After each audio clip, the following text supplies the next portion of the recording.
One person has died, while 3 have been wounded in a Ukrainian attack on Donetsk, according to Denis Pushilin, who is the Russian-appointed head of the region. Pushilin has said that market and infrastructure objects were hit in the attack. Meanwhile, Russia's air defense forces shot down 35 out of 40 Ukrainian unmanned aerial vehicles in Kyiv's massive attack on the Lugansk People's Republic, according to the region's head. As per LPR's head, Leonid Pasechnik, the entire territory of the Lugansk People's Republic has been 100% liberated. In 2022, between September 23rd and 27th, referendums were held in the Donetsk and Lugansk People's Republic, as well as in the Zaporozhye and Kherson regions. The majority of voters opted to join Russia. On September 30th, 2022, Russian President Vladimir Putin signed treaties formalizing their accession. According to reports, there is now speculation that following the liberation of the Lugansk, the Russian military will be tasked to establish a 70 to 120 kilometer deep buffer zone. Meanwhile, the Russian Ministry of Defense has said that its troops attacked the Ukrainian Navy's fuel supplies facilities, production, assembly, and storage sites for attack drones and ammunition depots in the past 24 hours. This comes after Ukrainian President Volodymyr Zelensky said that a large group of Russian troops were amassing in the Pokrovsk direction, and the region had witnessed multiple attacks with fierce fighting still raging on. Now we go back to our discussion with Dr. Sergei Dvorianov. He's joining us live from Moscow, Russia.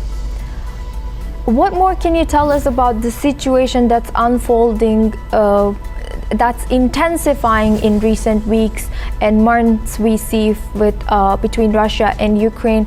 And is this claimed 100% liberation of Lugansk by Russian-backed forces likely to shift the momentum to maybe wider war, or just harden Ukraine's resolve to keep fighting?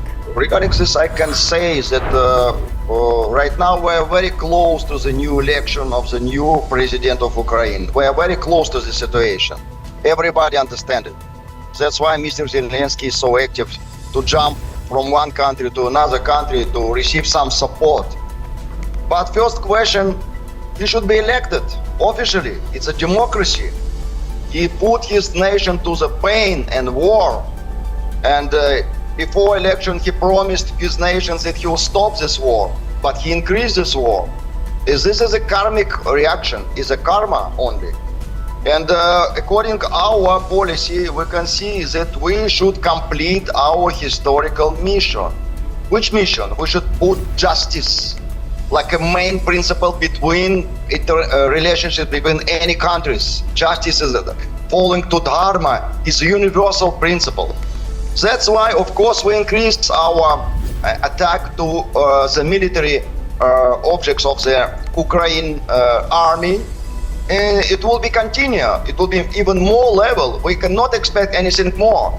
We should expect when Russia finally will bring peace and support to Russian-speaking population of the eastern part of Ukraine, which before was our country, which before belonged to the Russian civilization.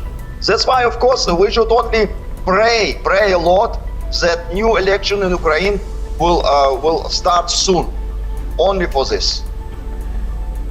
Dr. Sergei, thank you for sharing that insight. You will stay with us. Ukraine is taking a major step in countering Russia's growing use of drones on the battlefield.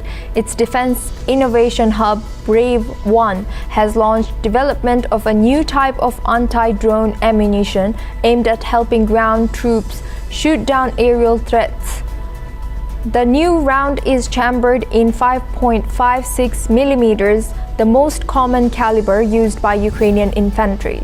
The new ammunition is designed specifically to target and disable low-flying small unmanned aerial vehicles, a growing threat on the battlefield. According to Ukrainian defense officials, the project involves military scientists and domestic arms manufacturers and is aimed at creating a cost-effective solution that can be rapidly deployed. Ukraine's move comes amid ongoing strikes that have damaged infrastructure and claimed civilian lives. By strengthening its drone defense capabilities, Kyiv hopes to protect vital regions and maintain pressure on the front lines. The development underscores how modern warfare is shifting, with drone technology becoming a central part of strategic military planning on both sides. Now we go back to our discussion on this topic with Dr. Sergei Dvorianov. Thank you, Dr. Sergei, for staying with us. Now, looking at recent developments coming from Ukraine for this drone, can Ukraine's new anti-drone rounds realistically keep up with Russia's rapidly evolving drone tactics on the battlefield? And does this shift towards infantry-level drone defense mark a turning point in how modern wars will be fought in future? First of all, I can tell, like a philosopher, like a religion philosopher, unfortunately, today is a modern civilization. We increase technologies, but we use these technologies not to support humanity, but against humanity. And especially this war is a proxy war, which was well organized and designed by the Western Alliance. This alliance pushed Ukraine against Russia with their purpose. They want to extract our resources because Russia definitely one of the richest countries in the world, one of the biggest country in the world, very generous people, very generous nation, always support all other and small nations, always.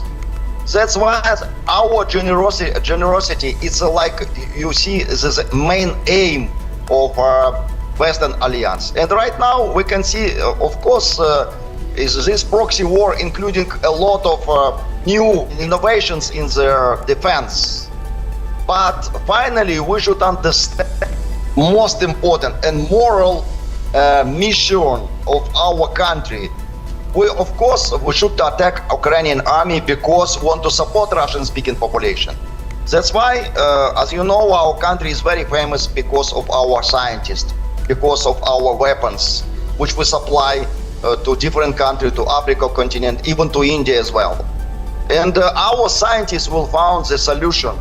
But main solution we should found in the morality, in the moral principles is most important. We should not lose our human nature. That's why, like a philosopher, I would like to again and again remind to all our colleagues, please carefully listen interview of our national leader Vladimir Putin to the famous American journalist Tucker Carlson, where during 2 hours he described what was the roots of a Russian-Ukrainian conflict and how we can find solution to bring peace to Ukraine. Dr. Sergei, thank you so much for joining us today and bringing your expertise as a president of IDC Russia and director of WHD International Board.